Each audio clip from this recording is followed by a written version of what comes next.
News Nation's Emily Finn, though, tracking the very latest tonight for us first. Emily, what are you hearing now? Natasha, this evening, the Kremlin has confirmed a deal with private military company Wagner, dropping criminal charges against founder Yevgeny Prigozhin. In a press conference with reporters, the Kremlin spokesperson said Prigozhin will now go to Belarus. This comes after Belarusian President Alexander Lukashenko, who has a personal relationship with Prigozhin, assisted with negotiation talks. Wagner is now sending troops back to the front lines in Ukraine.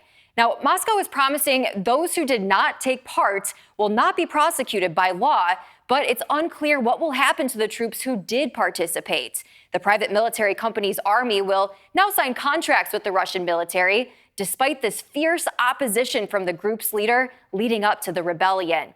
So let's recap how we got here in the first place. Yesterday, Prigozhin accused Russian Defense Minister Sergei Shoigu of ordering a strike on Wagner camps. Prigozhin says it killed a number of his troops and demanded that Russia remove the defense minister.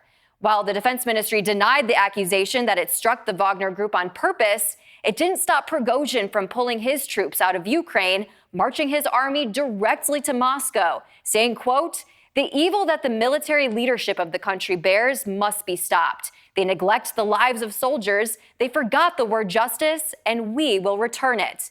Therefore, those who destroyed our guys today, those who destroyed many tens of thousands of lives of Russian soldiers will be punished." Wagner first claimed the Russian city Rostov-on-Don near the southeast border with Ukraine, which we know is home to the Kremlin's Southern Military District headquarters overseeing the war.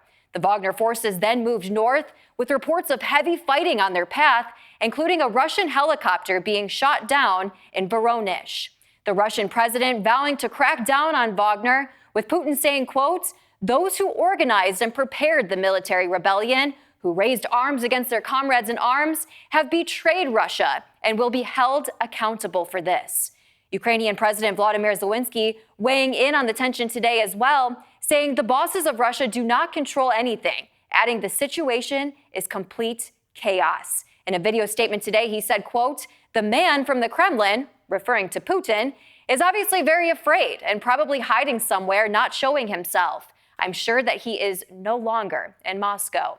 Experts are saying this is the biggest threat to Putin's leadership ever. Now the entire world is watching as these events are sparking uncertainty about where the war in Ukraine stands and Russia's spiraling control of its own military. We'll continue to keep a close eye on Prigozhin's next moves. Natasha? Okay, Emily Finn, thank you for that update.